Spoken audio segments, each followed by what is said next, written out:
Okay, Alex Answer here. We're talking with Penny Taylor. And Penny is facing up to 6 months of jail. She has court tomorrow. So, Penny, where do we begin? Tell us what's been going on. Well, I bought this property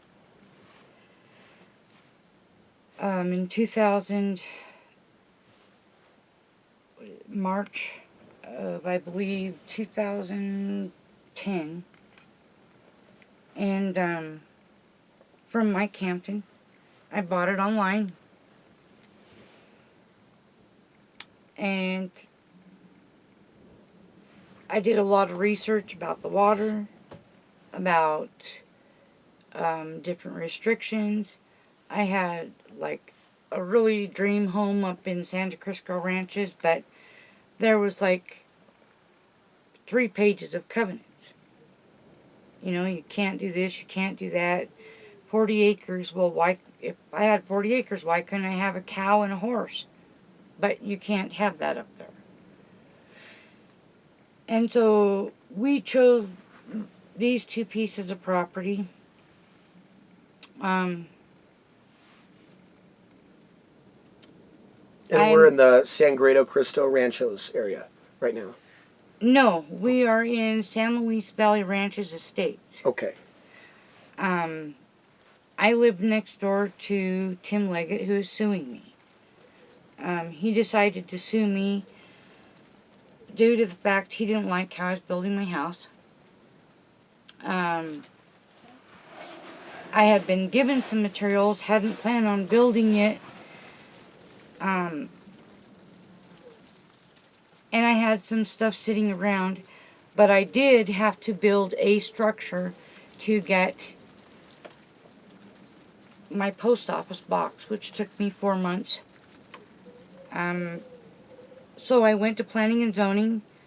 Joe Ortiz was the planning and zoning fellow, and he wrote it out for me. I built it to his specs, and I added a window to the south. And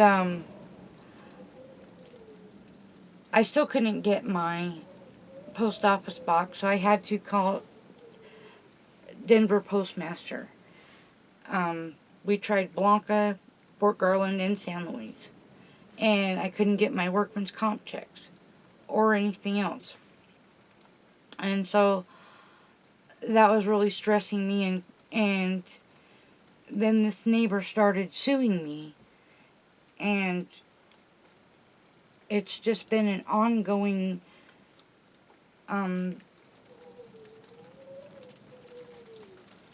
for the first year and a half was really nice.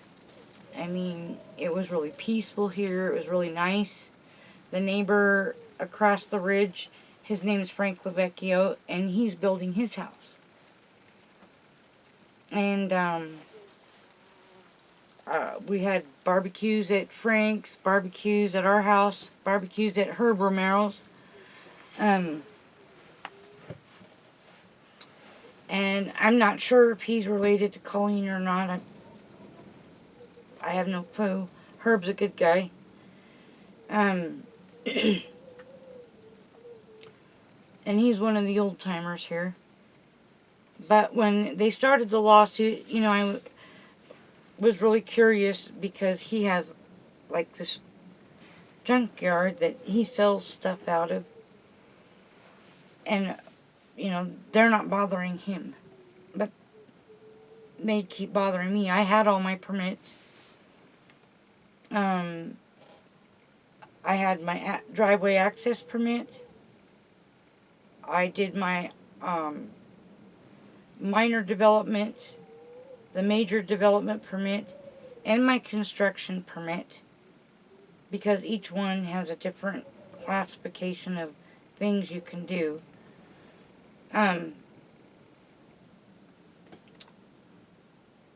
We attempted to been shot at.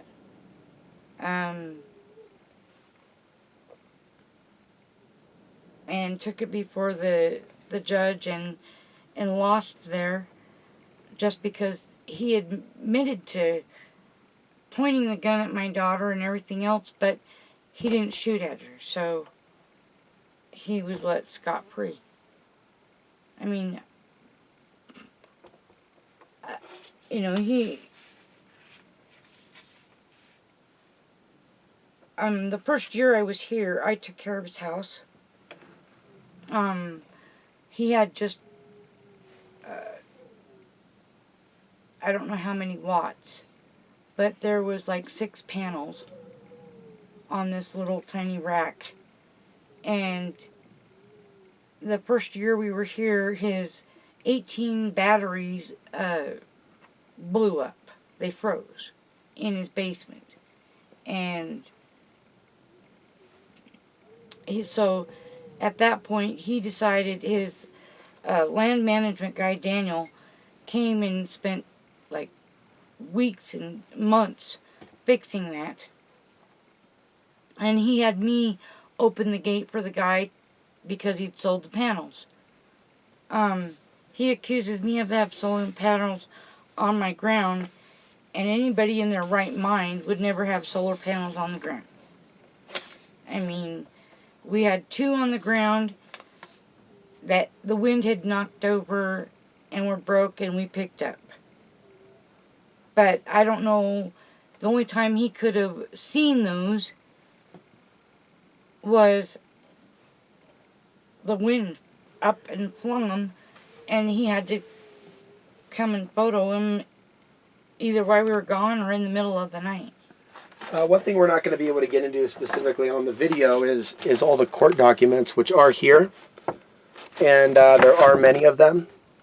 And so I just want to... No, that's just this year. Okay.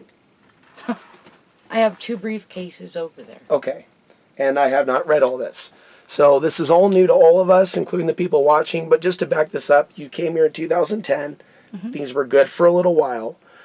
Mm-hmm. When did Tim specifically come in? Like a year, a month, a year? About... He came in after you?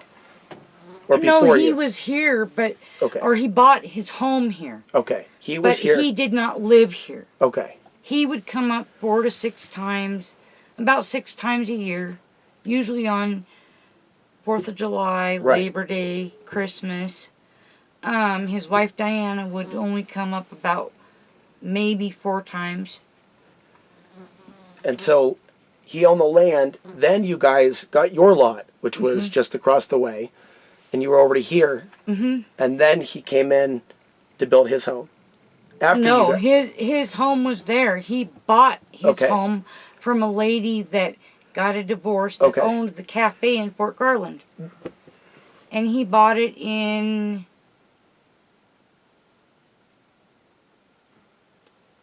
a year before us. Mm-hmm.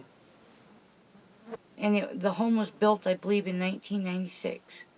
Okay, so we started building a case based on not liking, basically, the visual display of his neighbor's property. That's what all this is about. Yeah. And so this is basically a bullet point list right here, this piece of paper from September 9th, 2012.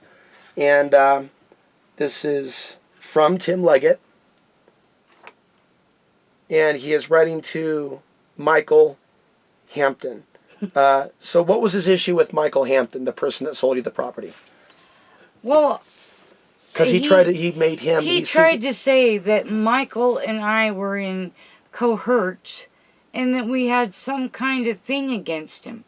He's made all these false accusations and just gone off the wall about... I read one, a conspiracy to just be a nuisance. That the land was specifically bought directly across from him. And that all this was created just to annoy a person specifically. That's what he's alleging. Yes. Okay. And that is so wrong. I mean, here, I don't know how he could even say that when I helped him watch his house. If someone showed up at his driveway or walked in, I called. I mean, and then all of a sudden, you know, he... just drew this attitude. And there's a list here that you said was created by his attorney. Yes. Okay. And there's a number of things here. Take a look at one. Number 14, another small building appears to be in place. Number 15, a lean-to appears to have been built between an RV and the shack containing the solar equipment. Number 6, a mobile home appears to have been placed on the property. So this is like an indictment. This is totally normal stuff, psychoanalyzing someone's backyard. But it's interesting because now Costilla County seems to potentially have an interest in getting rid of RVs and trailers in the county. Yeah. And there are many people that believe that this Tim Leggett, through this case, somehow was influencing the county, trying to change He did. Okay. All of this, I mean, Matt Valdez didn't have a problem with any of this. And Andy Espinoza was the code enforcer before. Okay, for those that don't know, and so who is Matthew Valdez and what is his specific job title? Matthew Valdez is head of planning and zoning. Okay. And And he's appointed by the county commissioners. I'm not sure who appointed him. I believe that's the legal hoo-ha, they say, but I've seen some things happen that are not all on the up and up. So, I mean, I'm sure that the commissioner board voted him in. It's a fairly long list. We can't get through it all, but it continues on. The Costilla County Land Use Code prohibits rubbish, junk, and unsafe structures. There's a picture over here. Right. This picture is taken with a privacy fence. It's 6 foot. And with a privacy fence, you're supposed to be able to put all your things in it and not ever... It had a locked gate. And these are a gun cabinet, a shower. This tank here is for our radiant heat. This is my washer. There's my sink for my kitchen. Here's my heater. All of this is my building supplies. Once I was supposed to renew my permit. When I went to renew it, Matt says I took too long. I've had 2 prior permits, and this was for my original house. This permit was 1 year old and just expired. I went in to get a new one, and he refused to renew my permit. So I had brand new rafters, 18 rafters sitting since February on the ground, that my husband and I built to put on top of our, what I call potting shed. Because until my father passes away, I was just going to use it for all my herbs and start my gardening and everything early. And later it'll be for my mother to live in there when my father passes away. But we figured we could live in it. It would get the county off of our case. We wouldn't be in the RV, and we could conserve on some resources and not have to use propane and all the extra, junk. And have a little more space. But, as you see, they've kind of smoldered this. Okay, so this letter is 2012. When did the court cases begin? I got the first letter from his attorney in May of 2012. And he actually started the lawsuit in June. And the funny thing is, the pictures that he showed, his attorney showed, we were on our way to church that Sunday. And he was pulled over, and we thought he was broken down. So we stopped and asked him if he was alright and if he needed some help. And he's like, I'm okay. I'm just taking pictures of the house for my wife. He wasn't taking pictures of his house. He was taking pictures of my house and my property. Now, this fence was built when a church came to your aid. Yes, after in this. March. Okay. After court. Okay. And by the way, this fence is now gone. It was taken down several days ago, and hopefully that fence will be of use in the future. But that fence is no longer on this property, and we are documenting the cleanup. So that was May of 2012 or 2013. What? The fence? Yeah, I'm just trying to move forward on a timeline. Yeah, the fence was 2015. Okay. So things escalated pretty much in the last year or two? Oh, big time. In the last 2 years, to the point where he pointed a shotgun at my daughter. And what was the circumstances around that, and was that mentioned in court? It wasn't. Or what was the... We took him to court on it. And he ended up winning on it because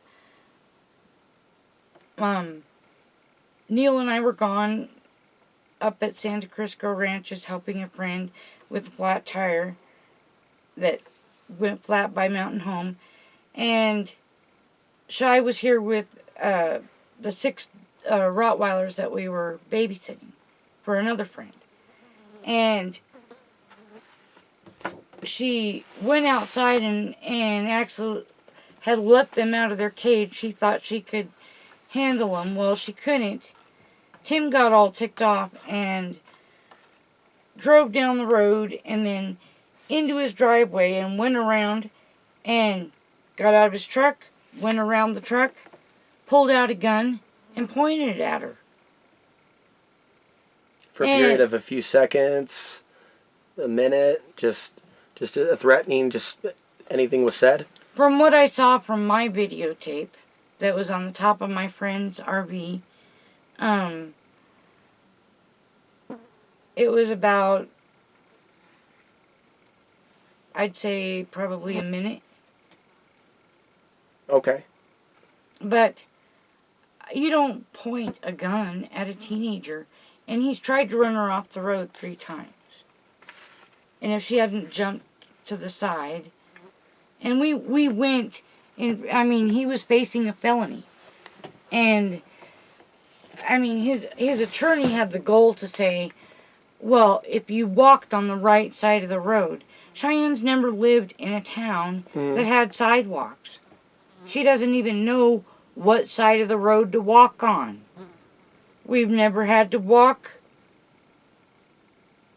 If we were in a big town, we went and visited Neil's family in Southern California, we just walked down the sidewalk. It's no big deal on which side you have to walk on. Mm-hmm. But I guess it here is with clay dirt roads. I don't know how the sidewalks came into the picture, into court. So that was a major event in 2013? No, in 2014. Okay. And so going from 14 to 15, you're still living on the property at that time here? Yes. Okay. Until February. We went to court and...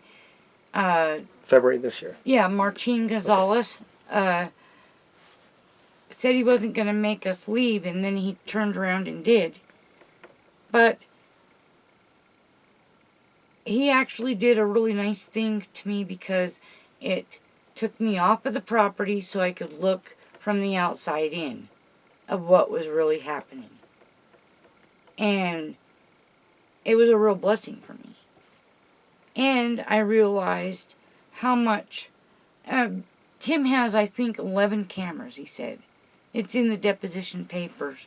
But he's had these cameras since 2013. Mm-hmm.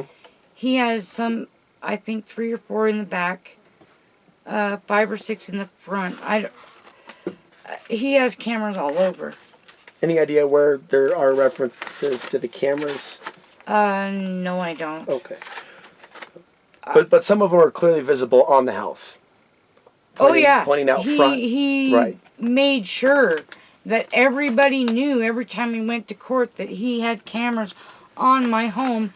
He even called Matt Valdez at planning and zoning and said, if you need to know when they're home, I'll check my cameras for you. When we were in deposition, this man says he spends 40 to 60 hours watching me. What person most people in everyday life don't even work more than 40 hours. So that's been admitted in court. He was trying to use that against you. All to, and again, every time I look through a different part of this stack, it's just simply repeated references to structures and junk. There's very little beyond that. You know, I don't read anything here about you know, he claims that he's scared of Neil, and that's about it. You know, but you well, know, there's a place where he said that Neil was vicious and Right. aggressive, and Neil, you've met Neil. He's not an aggressive person. I mean, he's 6'7.5". right. He is And very he's tall. big boned. Right. And especially before he broke his back and had all his muscle tone, he was very intimidating. And I guess still could be, you know. I'm only 4'10", so. Right. It doesn't seem to bother me any. But I just, for the people that are gonna buy in Costilla County, I mean, this is the greatest place, and it could be a really great place if all of us would come together and be like neighbors used to be. Loving and caring, going over and helping, maybe once a month go along the road and pick up the trash, help each other with gardening. There are certain people, and I've offered several of my friends and people that have moved in to show them resources of. No one showed me when I moved here. It took me 2 years to find where to buy lumber, where to just all kinds of things. You just need to be prepared for if you want to live off a grid, and that's truly what you want, to be self-sustaining, because that's what it is. And it's not an easy life. It can be really tough, but it's really self-rewarding, at least to me. I mean, I had my garden. I planted red wheat year before last, and I had 7 of the biggest elk show up, bigger than the front of my car, my little Volkswagen Passat. Their butts were bigger than the front of my car, and they just stood on my property and watched me. And one of the things, you know, Mr. Leggett brought up in court that really upset me is that I wanted because of me, all the wildlife were gone. Well, you've been here helping me move stuff and clean up, and all the rabbits here. We used to have a herd of elk or antelope here, and elk that come in here. Antelope would show up every morning. And the coyotes. We sprinkle this stuff on the 10 acres to try to keep them off. But last year they came really close just because we were in such a drought. This year seems to be better. And I love my animals. I mean, you can ask my husband, and I would have every kind of animal I could. As for living out here, I mean, you're going to need your solar panels. You're going to need your batteries. You're going to need containers for water. People buy these real flimsy things at Walmart that just don't hold up. I mean, you're going to need at least around $1,600 for different permits, road access fees, your physical address. We had to have a culvert inspection, I think it's called, to check if you need a culvert put in. And a fellow came and did that. And then money for your materials if you're, to build out here. And a lot of things you can find in Monte Vista. Anything from Home Depot or Lowe's in Pueblo will deliver here for a measly $20, which it takes almost 3 times that to send a truck to Pueblo and back to go over the La Vida Pass. So for $20, you can have whatever you want delivered here. But it's just a matter of finding out these things. Collecting those phone numbers, discovering those tips. Took me a long time, actually, to find out which satellite company would actually be best. It's difficult unless someone actually knows that specific area. What cell works, what cell doesn't work. And well, some like areas, Verizon promised me when I moved out here. Well, before. Because I'd had Verizon for 18 years. And I liked Verizon. And I was grandfathered into this unlimited plan. And which they don't offer anymore. But they had 2 towers blow down here. Well, they didn't tell us. So we had sent the GPS and everything, got here, and it's like, we couldn't even call them. We were calling Verizon, and it would say, Jade Communication, can I help you? And we were like, who did we call? What land are you in? And I mean... Well, hopefully at some point a website could be made to provide basic information, because a lot of stories are now coming out that it has taken people many years without the right information to find out pretty basic things. And so by having those resources, someone could save a lot of money and save a lot of problems for themselves. But obviously, people are very resilient if they're able to survive a winter out here. And what we're seeing Costilla County do, potentially, at least they tried to do to push it under the radar, is to change the land use code that would drive away taxpayers, drive away citizens, almost like a punishment for being resilient. So getting back to Costilla County, because I kind of want to understand how something shifted with the county for Tim Leggett to have some sort of an influence, because it does appear that he's being favored in this case, at least from an outsider looking at this, reading this. Everybody that's looked at this. He wasn't being favored. He wasn't favored at all until, like, it was, I think, November. It was around Thanksgiving. And we called the sheriff on them. Because this picture is taken with a privacy fence. It's 6 foot. This picture is taken with a privacy fence. It's 6 foot. And with a privacy fence, you're supposed to be able to put all your things in it and not ever... It had a locked gate. And these are a gun cabinet, a shower. This tank here is for our radiant heat. This is my washer. There's my sink for my kitchen. Here's my heater. All of this is my building supplies. Once I was supposed to renew my permit. When I went to renew it, Matt says I took too long.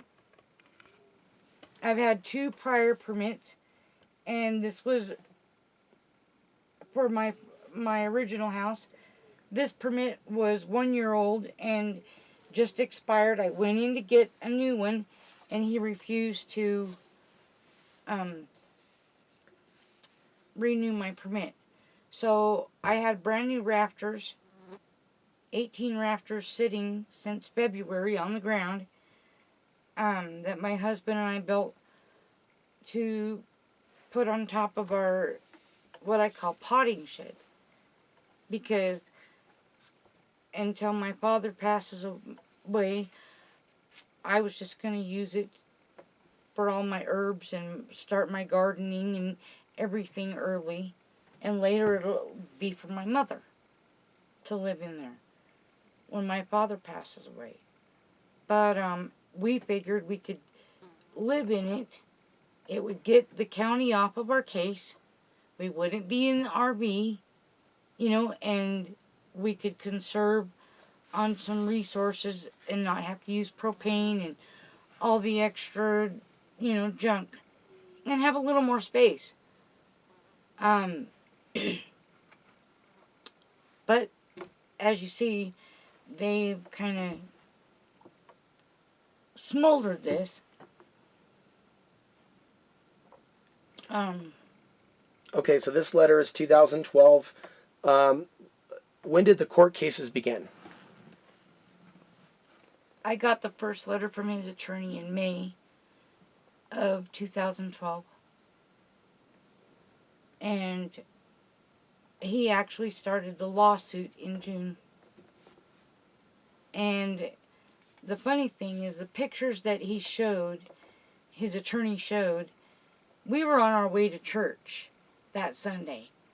And he was pulled over, and we thought he was broken down. So we stopped and asked him if he was alright and if he needed some help. And he's like, I'm okay. I'm just taking pictures of the house for my wife. He wasn't taking pictures of his house. He was taking pictures of my house and my property. Now, this fence was built when a church came to your aid. Yes, after in this, March. Okay, After court. Okay, and by the way, this fence is now gone. It was taken down several days ago, and hopefully that fence will be of use in the future. But that fence is no longer on this property, and we are documenting the cleanup. So that was May of 2012 or 2013. What? The fence? Yeah, I'm just trying to move forward on a timeline. Yeah, the fence was 2015. Mm-hmm. Okay. So things escalated pretty much in the last year or two? Oh, big time. In the last 2 years, to the point where he pointed a shotgun at my daughter. Now, what was the circumstances around that, and was that mentioned in court? It wasn't. Or what was the... We took him to court Mm-hmm. on it. And he ended up winning on it because Neil and I were gone up at Santa Crisco Ranches helping a friend with a flat tire that went flat by Mountain Home. And Shai was here with the 6 Rottweilers that we were babysitting for another friend. And she went outside and actually had let them out of their cage. She thought she could handle them. Well, she couldn't. Tim got all ticked off and drove down the road and then into his driveway and went around and got out of his truck, went around the truck, pulled out a gun, and pointed it at her. For a period of a few seconds, a minute, just a threatening, just anything was said? From what I saw from my videotape that was on the top of my friend's RV, it was about, I'd say probably a minute. Okay. But you don't point a gun at a teenager, and he's tried to run her off the road 3 times. And if she hadn't jumped to the side, and we went, and he was facing a felony.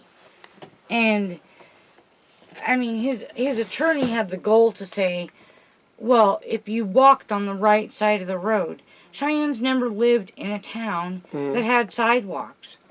She doesn't even know what side of the road to walk on. We've never had to walk.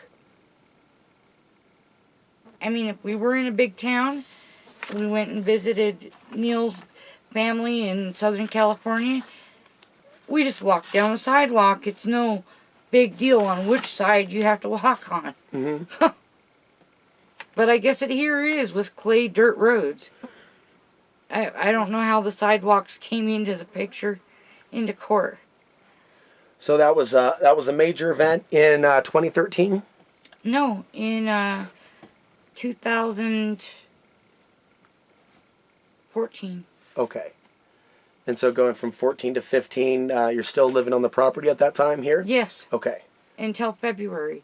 We went to court and February this year. yeah, Martin Gonzalez said he wasn't going to make us leave, and then he turned around and did. But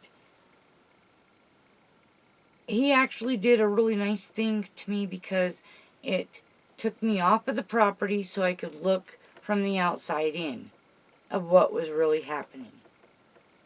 And it was a real blessing for me. And I realized how much Tim has, I think, 11 cameras, he said. It's in the deposition papers. But he's had these cameras since 2013. Mm-hmm. He has some, I think, 3 or 4 in the back, 5 or 6 in the front. He has cameras all over. Any idea where there are references to the cameras? No, I don't. Okay. But some of them are clearly visible on the house. Pointing out front. He Right. made sure that everybody knew every time we went to court that he had cameras on my home. He even called Matt Valdez at Planning and Zoning and said, if you need to know when they're home, I'll check my cameras for you. When we were in deposition, this man says he spends 40 to 60 hours watching me. What person most people in everyday life don't even work more than 40 hours. So that's been admitted in court. He was trying to use that against you. And again, every time I look through a different part of this stack, it's just simply repeated references to structures and junk. There's very little beyond that. I don't read anything here about he claims that he's scared of Neil, and that's about it.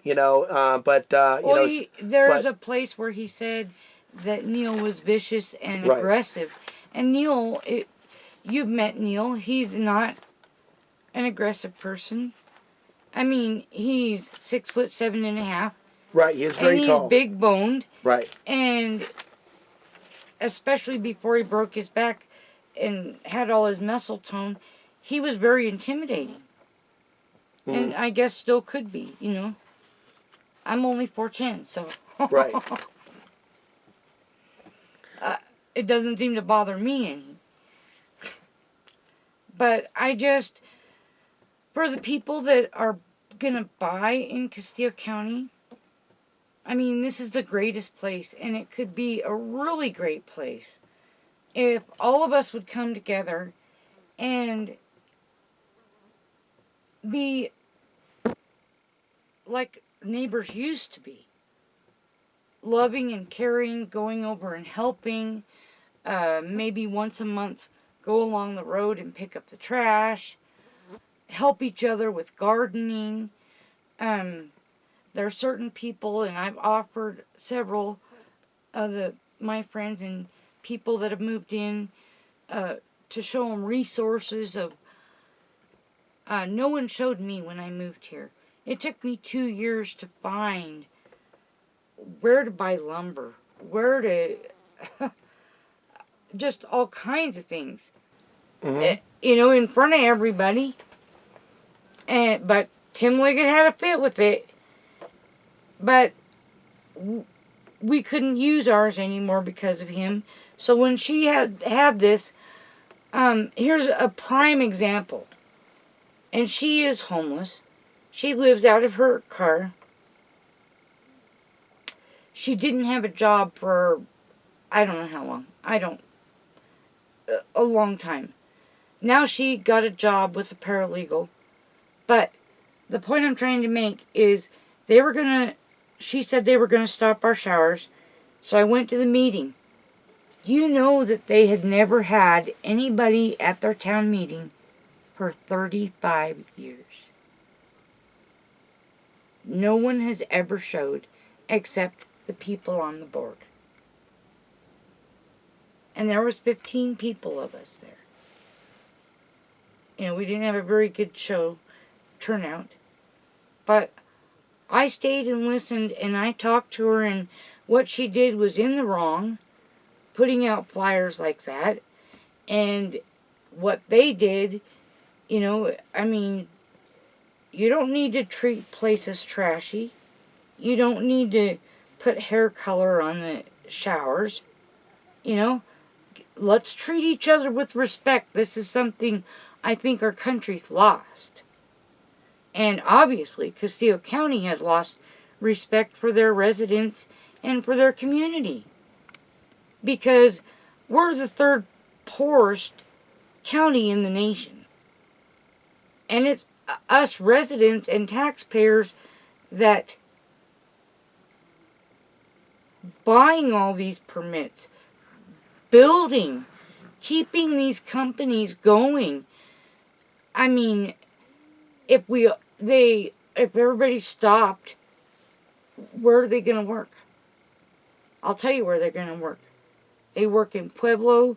They work in Colorado Springs, because we had a friend that lives in Sanford, and their daughter worked at the Sam's Club down in Pueblo and drove every day. And I believe originally that's how Mike lost his girlfriend, Mike Hampton, is because she had to drive from Costilla County down to Pueblo every day. And she just couldn't afford to do it. So she would stay down Pueblo or Colorado Springs, wherever her son's apartment was, and stay there all week. And then come home on the weekends. And it got, when gas was really tight, you know, things, a couple years ago, things were getting really tight, and all of a sudden, she disappeared. You know, it just puts a strain on everyone. And we need change here. Not negative change, but we need Costilla County to listen to us and work with us peacefully and work with us. I mean, like the guy said, and I never really thought about it till that fellow that has lived here, what'd he say, 50-some years, said, why are you making these people pay for permits to live on their own land? Now, a building permit or construction permit, I think is totally fair. A lot of people come here also because they want to build bag houses. They want to, used to be able to build, half of Mike's house is built out of tires. And the things that he's done, different parts of his house, if you ever get a chance to look at it, go. It's, that mine's incredible. I think there's a very interesting cast of characters here. Those being attacked, their character, what they care about, their values, their morals, and then another cast of characters. It isn't very difficult to see the contrast. And I just want to point that out as an observer coming here and looking at this story. There is clearly a divide here. And so somebody could say, well, you deserve what you get. Look at your place. And the reality of the situation is they wouldn't let you finish. Or is that part of the story? They don't let you finish what you were starting, or you had permits, or they were... We had permits and they came due, and we went in. They did not come out to my house. I went there. And that's what started the problem. And informed them my permit was up. And they would not give me a new one. Well, I would have never had a warning or a violation, and I never have since I moved here. Not one. I follow the law. I follow the codes. I don't have lots of money. At all. And what I do have, I mean, just like I don't even know if my rafters are going to be usable. They may end up being firewood. Right, that's one thing to note, that in the cleanup, in the removal of the structures, not everything was able to be retained, because of this dismantling. So let me ask this. How did this become criminal when it's really, someone could say, a civil thing, or it might be a civil thing somewhere else? Well, not only was it just a civil thing, but Tim filed this civil, not in the county court. Tim filed this on a higher level, sued me civil in district court, which is a whole nother realm of rules and regulations. So, but it also costs more money for the judges and everything else for it. Because when he first sent the paperwork, his attorney, I looked up the codes, I looked up everything. I couldn't find a whole bunch of stuff, but they had filed it district. And not even the fellow at the courthouse knew that. Okay. He just thought it was a civil case. And this violation that I got, first it was a warning, and that's why I built that privacy fence. I had been advised earlier to put a privacy fence around the whole 10 acres, which I could not afford. And my husband and I are not physically able to do that, or financially. So I put all my stuff inside the privacy fence, except for the fence I was putting around my garden and my yard. Now this fence right here, when we went to court, this picture was shown.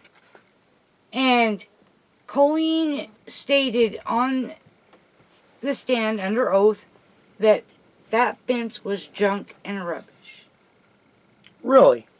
I just bought the materials from Alpine Lumber in March, and a week later it was put together and put up. What do we know about Colleen Romero that you wanna share that hasn't been shared already? And can we go back to the time period of the alleged assault and discuss that? I don't know much about her. I try not to. I wish they would just give us Officer Espinosa back. I liked him. I would even settle with Schultz or Clark, Officer Clark. But where they found her under a rock, I don't know. She is rude. Every time she comes here, she unbuckles her gun, puts her hand on her holster there, like she's gonna pull her gun out at you. And she doesn't need to be rude. So no one knows really what's wrong with her or why she's doing what she's doing. We know that this is a new change, though, in Costilla County with her hiring and a change in who's coming out here and how things are done and what's being considered acceptable behavior for she came out here and threatened to burn down my outhouse. And she said that, I wished I had a camera that day, Alex, because usually I do. But something like this would help. Yeah. I have one in my purse. Okay, that's great. I just didn't have it readily available. Because remember, got to keep them charged. She was walking around, and the funniest thing, I wished I would have gotten a picture of it, because she swore. All of a sudden, she was on Tim Leggett's side, and she swore I was still using that outhouse after I had already got a porta-john. I would have never used the outhouse if I would have known it was against the law. It was given to me by somebody that used to work for the Trinchera Water District. And it was his mother's. But I think he was just trying to help me out, and after hearing the story with me, I mean, I when I checked into moving out here, it said on the internet that your average daily temperature is like 27 degrees. And I'm thinking, okay, I can deal with that. I've dealt with 50 below in Montana, no problem. It doesn't ever tell you that it gets 47 below here, or can, and it has in years past and even colder. But that little Coleman toilet when we first moved here, and I got froze to it, and my husband had to come help me, was like a rude awakening. And because it had been raining and the wind was so fierce. But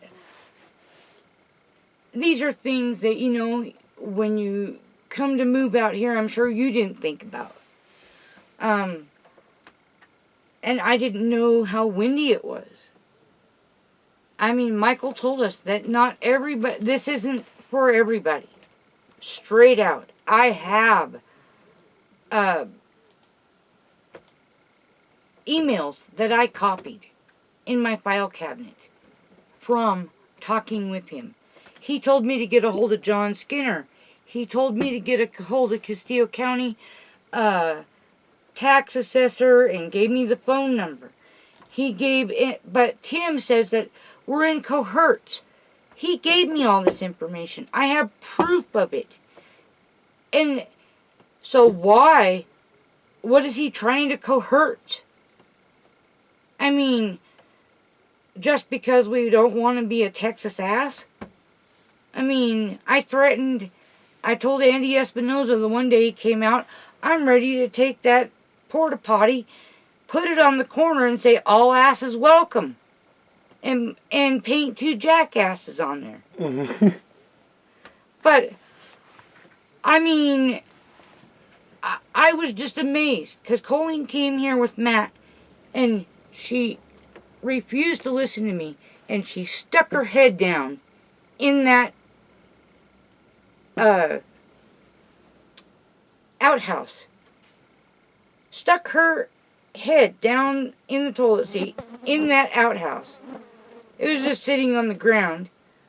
But I wouldn't stick my head down there. Probably not even my hand. That's disgusting. Maybe a toilet brush. Reminds me of the jail guards that sometimes enjoy the cavity check, but this is a whole other level. And so that's what preceded the situation. It just got worse and worse and worse. And she... These are multiple visits? Oh, yes. These are many, many... How many visits are we talking about? And again, in what time period, kind of, roughly? Like, what do you mean? What time period? When it started? When all this started? The visits by Colleen Romero? Well, Colleen Romero didn't work for the county when this started. Andy Espinoza did. And he was the code enforcement officer. Okay. In fact, at the very beginning, there may have been somebody else. I don't recall. But I know, like, after we started building and had our permit, Andy was in there. Okay. So, 2014. Yeah. What else happened in a few other visits that followed? Well, she came to give me my warning and wouldn't let me read it. She slapped me on the back and pulled the pen out of my hand. And so the reason she pulled the pen out is at the bottom of the warning started writing, Colleen won't let me read this. And she's like, sign it. And Matthew was standing right there. Gary Myers was standing there. Neil was standing there.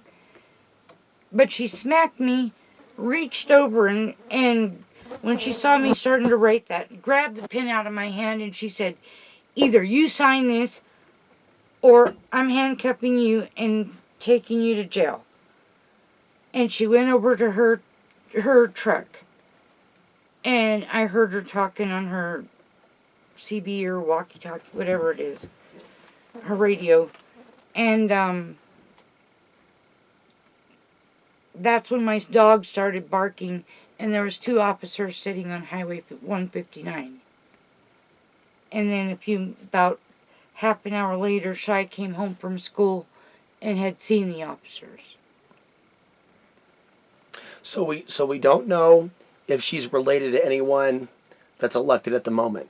We really don't have the answers to these questions, like how tied in she is with the government of Costilla County, because what I'm hearing, this is pretty wild. It's a pretty big liability to let somebody run around doing things. It could make the county look pretty bad. This is just hearsay, but when she came and told me that I had to get rid of my outhouse, and I said, no, I don't. There's lots of other outhouses all over. Whether they're being used or not my business. My business is that I'm not using it. I'm paying for a porta-john. Like I was asked to by Sergeant Espinoza. And I had it fixed within 3 days. Well, she came with Matt. This must have been 2 months later, and she threatened to, she said, either get rid of it or I'm going to burn it down. I said, no, you're not. And she got in her truck and stormed out of here, and I said, you have no right. Well, 2 weeks later, Colleen and Matthew show up. And I walked into my RV, grabbed the code book, and I said, if you open it, you show me where the code is, and I'll get rid of it. If it's against code, I'll get rid of it. Fine. I wanted to use it in my yard as a decorative piece. And I like antiques anyways, as you probably saw helping me move. So,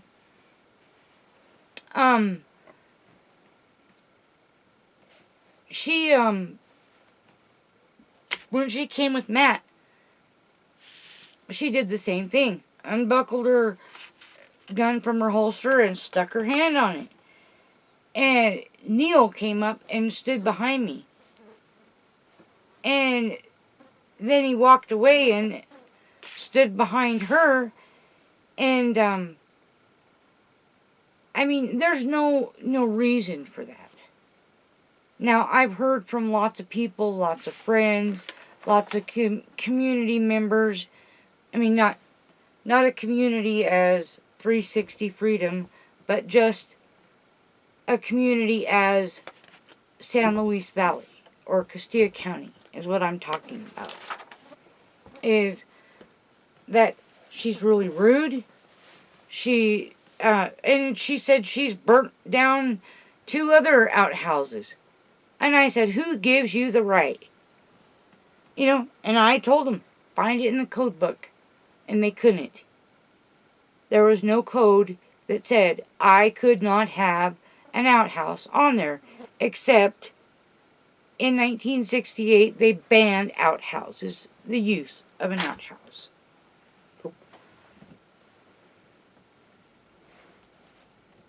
Okay, well, it sounds like she really enjoys telling people what to do on their property. She is a real control freak. Right. And she has a real problem with that. But you said she's a newer deputy of the last year? No, she's the law enforcement or the code enforcement Well, let's officer. talk about that, because there's this huge confusion and gray I don't know area where she came from. About Costilla County Sheriff's versus the Code Enforcement Department. Because normally we associate someone with a gun, with that of law enforcement. And, in the city, like in Portland or in other places, say someone gets a ticket for parking somewhere, they're going to get a ticket. They're not necessarily going to deal with someone who's armed. They may. You have to understand. Here in Costilla County, I'm hearing, You're out back. You better expect it. Okay? I've seen it in Montana. I live 14 miles in Glacier National Park. You know, officer comes to your house, expect him to have a gun on. You know, um, we had some people that patrolled the area in Yellowstone that just, they were, sworn in, and they patrolled the area watching out for the animals, and they had guns. Just like Wyoming. What they call out here in Colorado the outback country. Okay? There's a guy up on the hill, Alex. You can hear him from clear down here. And he has a automatic gun. And he's pointed it at people. I mean, he's threatened people with this. He's not an officer, he's a resident. But I've come across some pretty shady people that they don't care if you're good or bad. You stop and ask for directions, and they have a gun ready to, do harm. What they call defense. Now, I have a whole different opinion. My husband calls it defense. If you're going to hurt your family or come on my property. I don't. It's plain, flat, simple.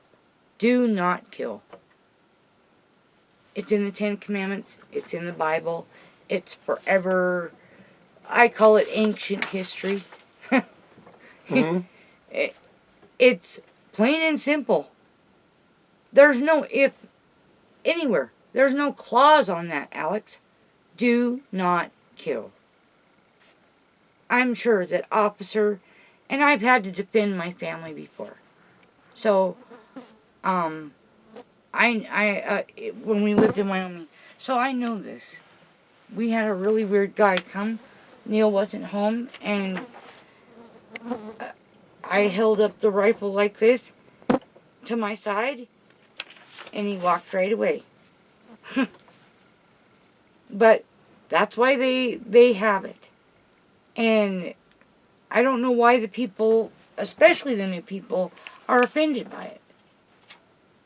They're protecting themselves. Gary Walker's grandfather was the sheriff at one time. And I read his grandmother's journal about how they're shooting across the street in San Luis at each other. And it was like, 4 different families. 2 families on one side and 2 families on the other. And I've gotten a couple of books about the San Luis Valley and San Luis itself, Fort Garland itself. I have them in my home on my end table so people can read them, look at them, look how Blanca used to look back in the mining. I don't know if you know, right off of here, 159, we have a gold mine and a silver mine. The silver mine is at low, I think there's only a few people that work there, but it does still operate. It's really interesting I like to look at the rocks and just... I heard there's a turquoise mine over on 142. Yes, okay. There is. Like I said, this county is amazing. And it's not just this county, but the San Luis Valley. Right.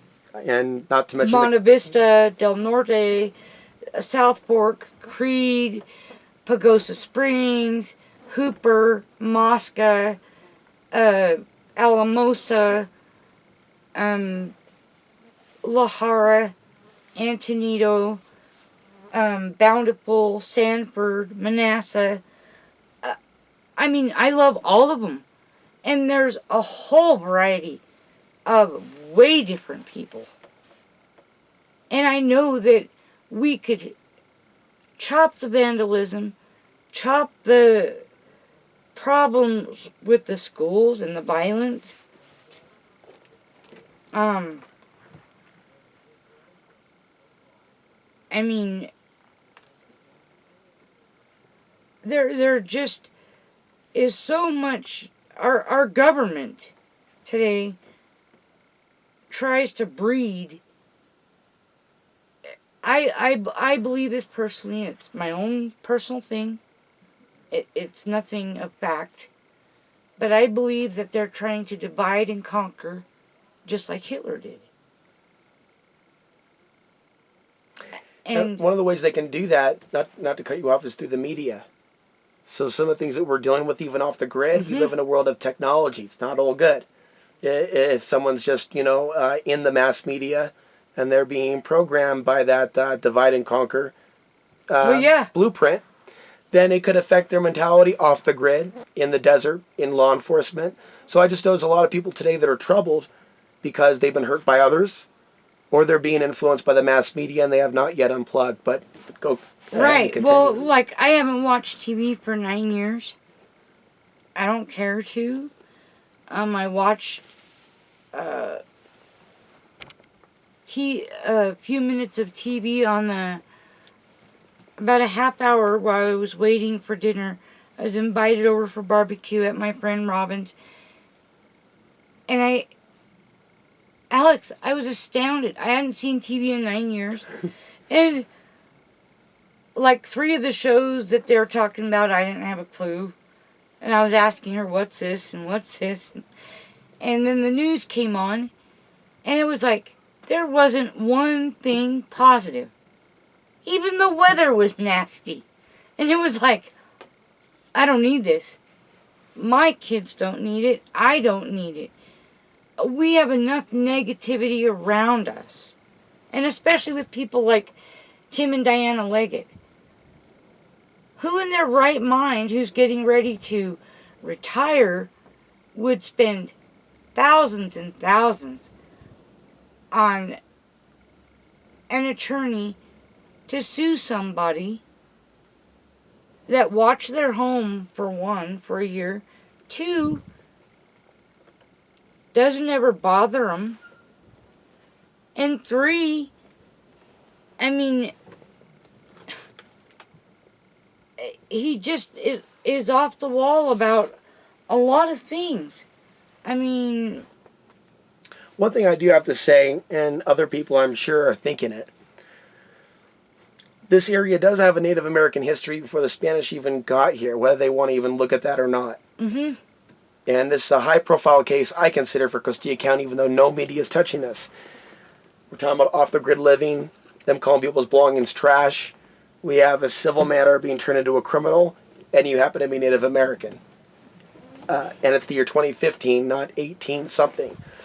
So, no one's actually pointed that out yet, but I've noticed that actually, I did. When I first started this case. You pointed out. I've heard other people point out. But they just brushed me off.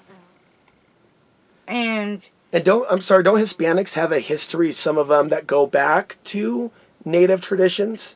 That's for some of them very separated. Because I know when I moved here in 2012, I actually bragged, in fact, about, I came here to live off the grid in Rio Grande River, and the way people would look at me in Alamosa and in town like I was some vagrant, like I was potentially dangerous. And then I was looking back at them like, that's not normal. So one thing I'm thinking is, why, unless it's a self-esteem issue, coming from perhaps a deep-seated issue, but why would people judge others and think of them so negatively if they're coming in an area that they love and there's plenty of space? What's wrong with Costilla County? What's wrong with a person loving Costilla County? What's wrong with a person wanting to come and live like the Indians did many, many years ago? Is there something wrong with that I was not told about? Because I'm starting to see some sort of like honestly, to me, this is just... Well, see, that's what happened, Alex. Matt Valdez came out here and he checked everything. I've never had a violation. And I've had some building materials that looked pretty trashy, and tried to pick them up as best I could. And I would be the first to say that. something that I want to point out, and I don't think it's been brought up ever. Well, I think Mike might have brought it up in court.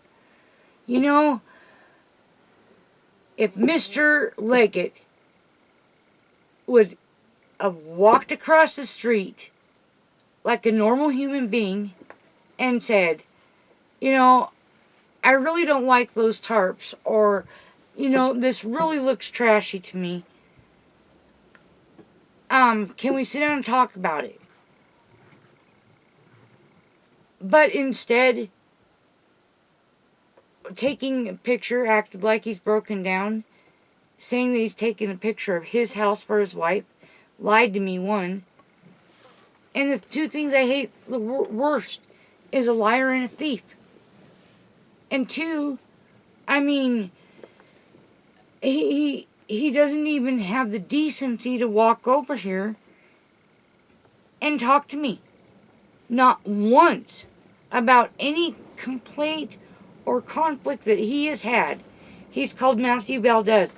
Matthew Valdez got tired of it. Tara got tired of it. Tara is also being sued by a guy from Houston, Texas. And Tara's on the planning commission?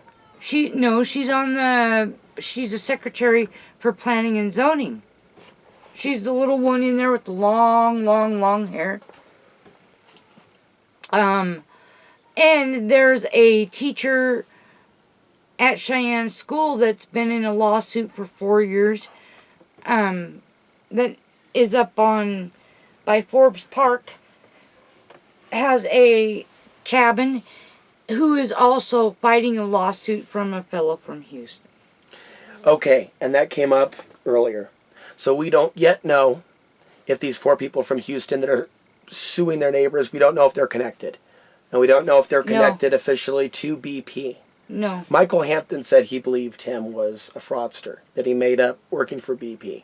No one has yet confirmed whether he's... So we don't know whether he's an energy guy or not, or just operating on his own. So it's all still open to investigation. It's still... Well, you can't be an accountant. His wife said she was an accountant and only made $30,000 a year. I'm a certified accountant. And when I was working in California, I was making $140,000 a year. And that was back in 95. Excuse me, that's 10 years, 20 years? Yeah, 20 years.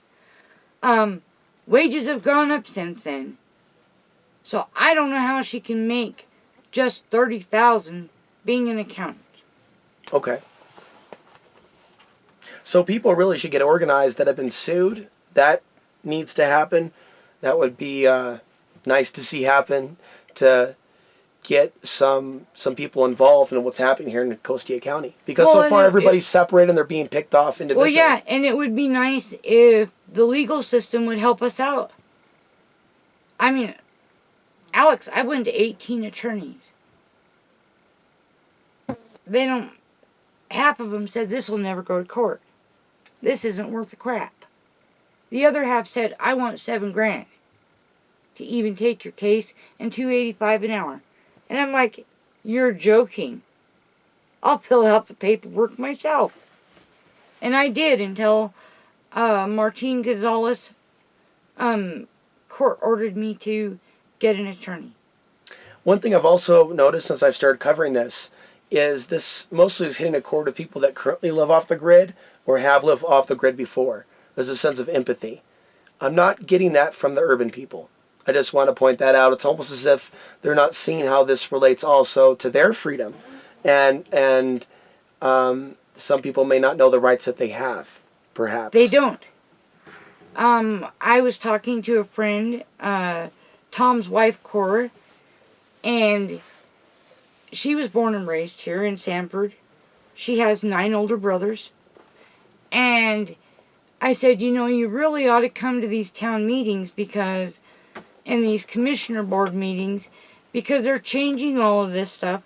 And this is reflecting to you, your boys, your business, your water, everything. I mean, and she says, well, I guess I didn't realize. She says, I like my electric. And I just laughed, Alex, because the home I'm in right now, I'm not off grid. And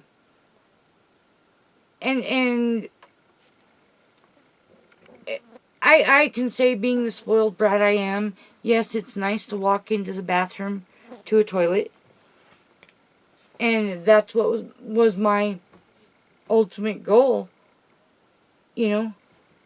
But with Mr. Leggett constantly taking me to court, constantly harassing me with the county, between that and doctor's appointments and everything else, I didn't have time to build anything.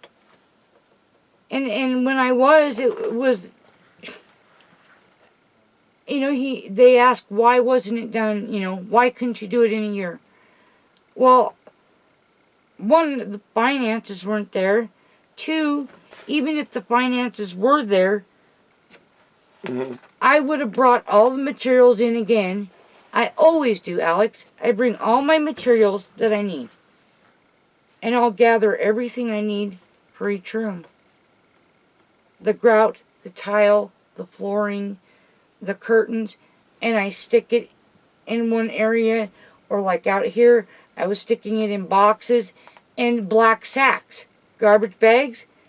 Tim Leggett, we had like 32 garbage bags, and he told them we had garbage in them. So here, they cut open all my bags, the county planning and zoning, and Matt was going through all my bags, and all of it, clothes, bedding, linen. I had some containers of beans and rice and stuff like that in sealed containers. It wasn't garbage. But of course, Tim, the tarp, we had a storm, the tarp blew off, and he got a picture of it and submitted it right there. Now, they took his word against mine because his looks better. And isn't that the way it always goes? The best lie is half the truth. So it went from civil to criminal around what time? Was it late last year or this year? This year. This year. February? Yes. Okay. And is that the last time that you were in court? Oh, no. Oh, no. I'm sorry. June 29th was... It's been a big year then, of a lot of court dates then. Actually not. This has been really... Okay. Let up. Before, I was going to court about at least 2 to 3 times a month. At least twice a month. Okay. So last time was June 29th, and the judge... Right? I don't think so. Okay. I don't think so. That's when these pictures were taken. Okay. And they submitted, but we had a court appearance before this one, and then, yes, this was the last one. And I don't have enough experience in law to know certain things, but again, it was accidentally filed as criminal, and it was never corrected? Or do I have that incorrect? I don't know the law well enough, Alex, to know, but I know that Eddie Lobato was arguing with the judge about something on here, and she said, no. Judge Wood said, this is the way you filed it. This is the way we're leaving it. If you didn't file correctly, that's your problem. If there was a problem, well, I guess I did have a warning with the outhouse, because Tim tried to have Cheyenne taken from my home, and Bibby and, I don't know how to say her last name, Gaius or Guy, anyways, the public health person,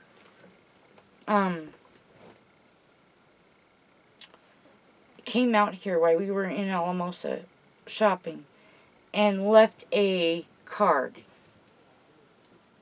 that it was unsanitary conditions to have an outhouse. So I changed. I mean, I don't. Okay, so last court date was in the last few months, or right now it's coming up on court tomorrow. So the last one was pretty recently. I think the last one was June 29th. I may have had one after that, but I'm not positive. So the judge gave court orders then to have everything removed from the property? Yeah. They took Mr. Leggett in her chambers with the district attorney, and he had been in the conference room all day with the district attorney.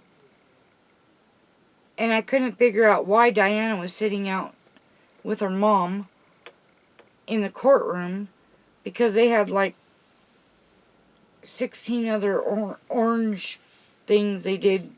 I mean, our court was supposed to be 10 o'clock, and they didn't see us till almost 4. And, one, I couldn't figure out why they were talking with Tim Liggett about my case and my violation.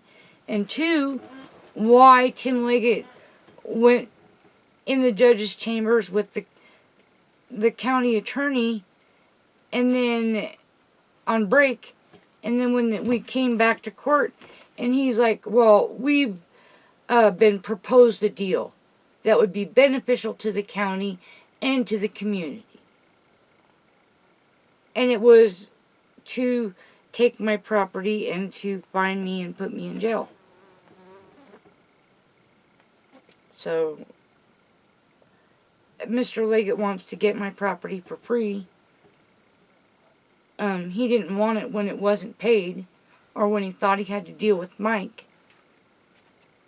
But now he has to deal with Mike anyways, because Mike's countersuing him. And I mean, I intend to countersue him. And I'm tired of this. I came out here to be peaceful, and he wants to act like he's big and bad. Well, I hope he is. And I hope he has the same support that I do. By family, friends, and community members. Because he'll need it.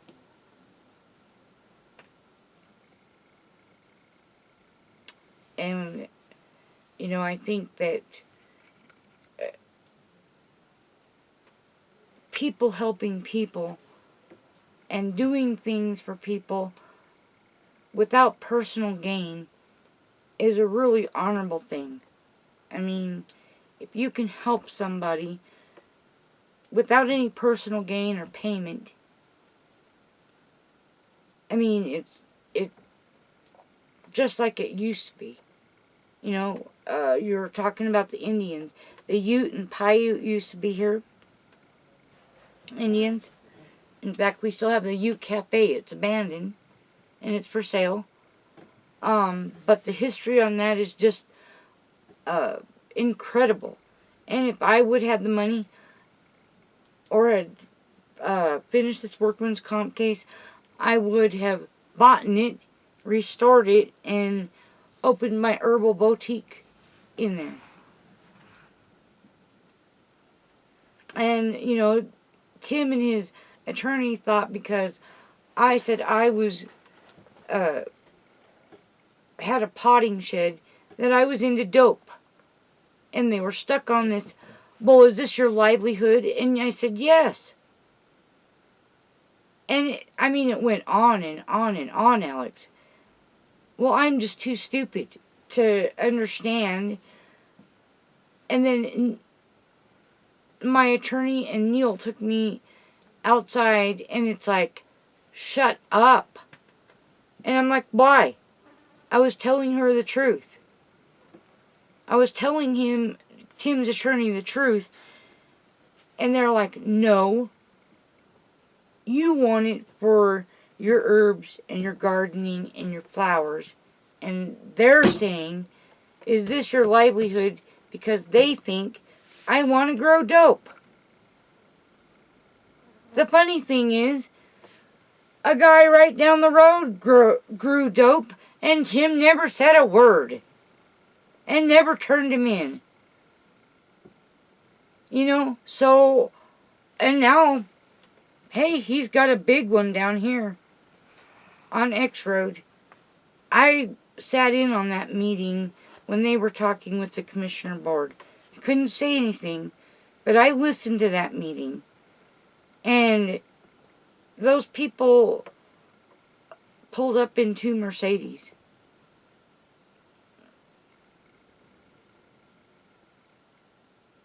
Now they got a ratty old RV there and another one down the hill, but they don't have any violation. You know, that's why they closed down the San Luis airport, because of dropping drugs. Someone said there was an investigation in this town just a couple of years ago, and they commented they're surprised that they're seeing this now in light of the fact they were just on the radar. It's like, why would Costilla County want to go back on the radar? Unless they're so coked up they don't know what they're doing. Mr. Leggett treated me and my husband and my daughter like I'm that kind of person. And I treated him like he was any other Joe Blow, and he is to me. He isn't any special, than another person. I was just trying to be friendly. You know, I've taken him over banana bread. I watched his house. I always, if somebody moves in, I go visit him. Like the guy down here on the road, Neil went and graded them a road up to their RV because the county wouldn't. Back here, Billy Quintana, which Quintana's a big name in the San Luis Valley, in Mexico, and has lots of family around. And Tim turned Billy in, saying he had shabby construction. Heck, Billy put that thing up in less than, 6 months, a year. Well, it's been a year now. All I can say on this Tim Leggett thing is when I lived here a few years ago, I met a few sociopaths that seemed to suffer from mental illness of the type of thinking that because you've been there at a certain period of time that you owned the whole area. And, we all have theories about things. I happen to believe that is a form of psychosis, like a spiritual sickness, where you become mad and you start thinking you own everything and that you need to remove people from their land. There's a lot of people that move here and that within a year or two move right out. We see a lot of that. Now, part of the attitude from the people around is just that. I think a lot of them have said, well, why make friends? Why try to be neighborly if you're going to try to help them out, or maybe, if they're building an earthship or whatever, or house out of air bags, and they need an 8-foot hole, why help them if they're just going to be gone in 2 years? And I've seen that also.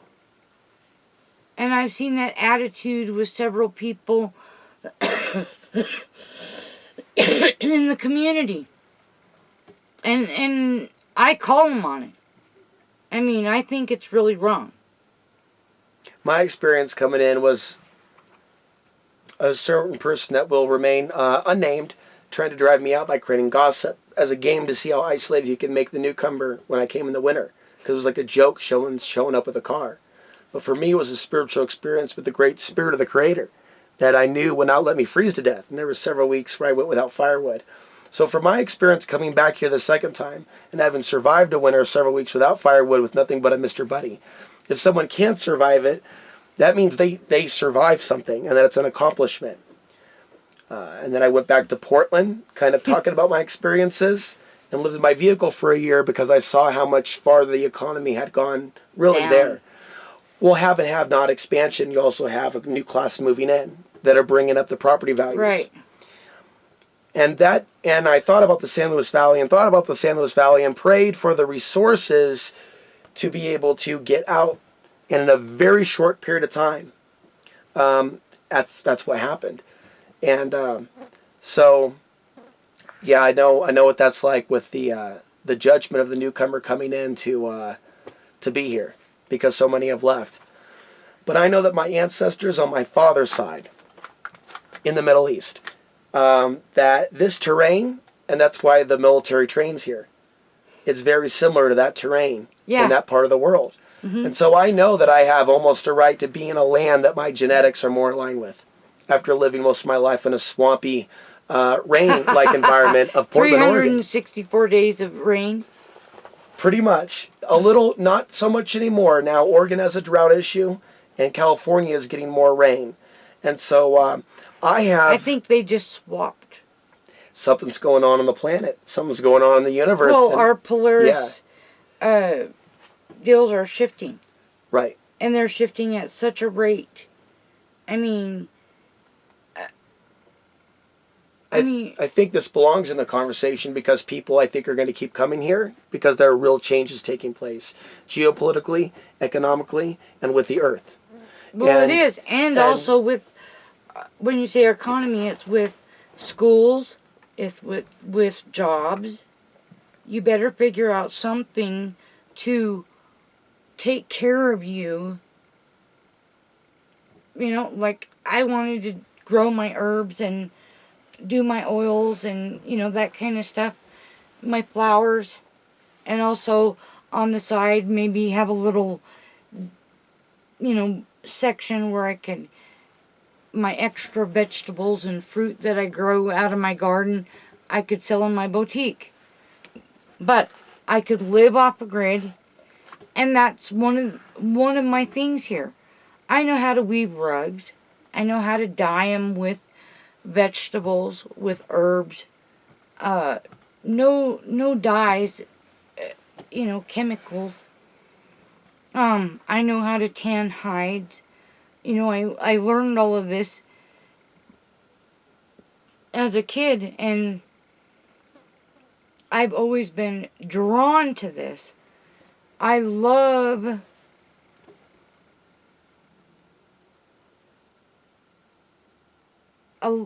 for the most part, the people in this community. They're nice. They're friendly. There's a few that kind of shrug you off. But after they get to know you, it's kind of like, yeah, you know, I have to put up with you. Put up or shut up. Mm-hmm.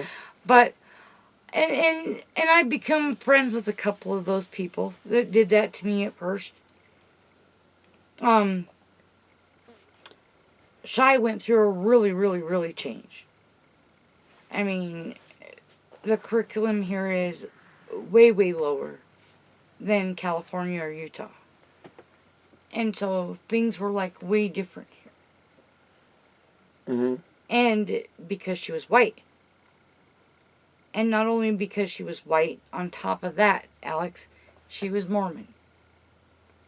All the kids here are Catholic.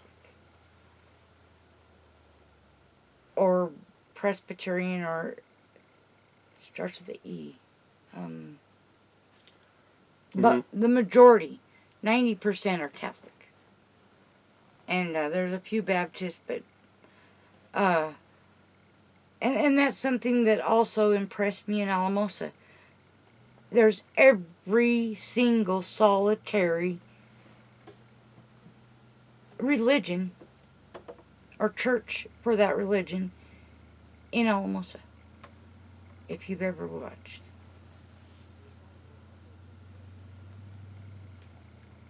Yeah. No, I'm not really getting too observant of what religious stuff because I stay out of that. I don't like because I try not to talk religion or politics with anybody because it always starts a fight. Mm-hmm. It seems to always flare or something. Right. And, I mean, even talking with my friend Mike, and he's kind of an outsider here because there isn't a lot of black people here. But the funny thing was that he doesn't believe in God. He believes in some kind of higher power, but he doesn't believe in God. And I'm like, your ideas are just way out there. But that's his ideas. And I love him for who he is and for his beliefs, you know. I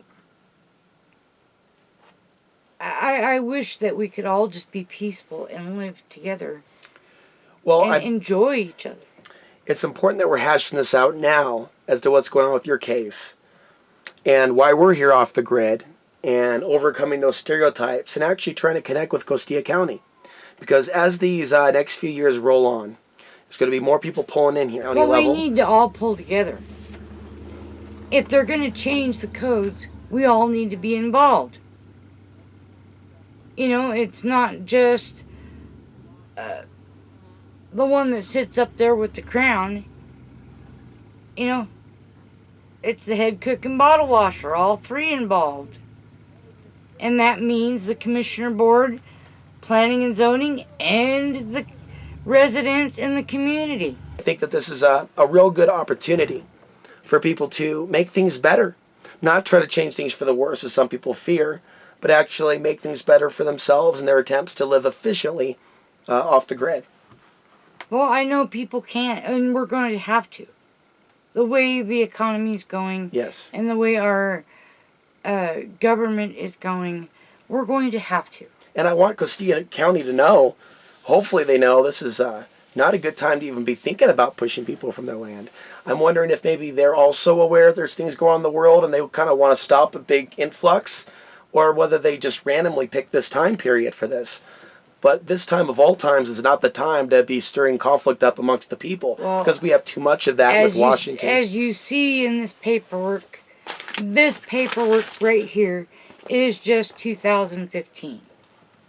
I have 3 other briefcases full. So, I mean, the stack is like this high of paperwork. And that's not including the 6 DVDs of pictures. So this is just this year? Yeah. Okay. And we're only, 9 months into the year. So where would you like to conclude this video? We're talking about court tomorrow, or any I just hope that, I just hope that people will go in and get their permits, and be honest about this.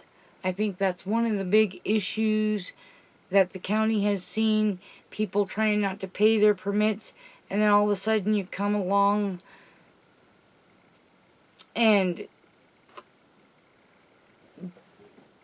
but it's not going to help anything to push people around. They might not have known. I mean, no one told Daryl, my friend, when he bought his land 2 years ago, no one told him he needed to get any kind of, and something that I brought to his attention, I said, well, do you need an occupancy permit once you buy a home? Because he just bought this little tiny cabin that's like, I don't know, it's a little cracker box. But the realtor never told him anything about it. And like the people that was brought up in our meeting last week, you know what? They never I've never found anybody except Mike Hampton on the internet. Not Billy Land, not that place. There's like 8 places that I looked at from Vail all the way to Trinidad. I mean, and these places are selling $325,000 homes. And they do not tell you the covenants. They do not give you the information that Mike does. They do not tell you the codes. They don't give you the phone numbers. It's, give me the money for your closing cost, and here you go. You know, Daryl isn't a young fellow, and he's had like 6 heart attacks in the last year. Mm-hmm. And so I said, you need to start looking into this. You know, to make sure that everything is legal. You know, and that's what I did. I didn't even know this was criminal. And when I found out it was criminal, I just had a gut feeling. So I stopped at the courthouse. And Raphael said it was that I pleaded guilty. I didn't plead guilty. And I will never plead guilty because I wasn't guilty. That's the whole thing about this. Through the whole thing, I was not guilty of any of the charges made. Now, on the other hand, he's put in appliances. He's put in a cistern. He did get a permit for. He went from 12 volts up to 24 volt. He didn't get the water checked. He didn't, from John Skinner. He didn't go through the plumbing with Andrew through the Colorado State. He didn't go through Joby for electrical inspections. For the new pump to pump his cistern into his house and to go change all of his fuses and everything from 12 volt to 24 volt. His new roof. His new porch. None of this has had permits on it. His little battery shed thing that deteriorated because of all the acid, 18 batteries freeze and blow up. It makes a pretty good mess. If anybody's contaminated the ground, he has, not me. But I just hope that for the best for tomorrow, and I hope that others will follow the law so that we can all work together and make this a peaceful place to live.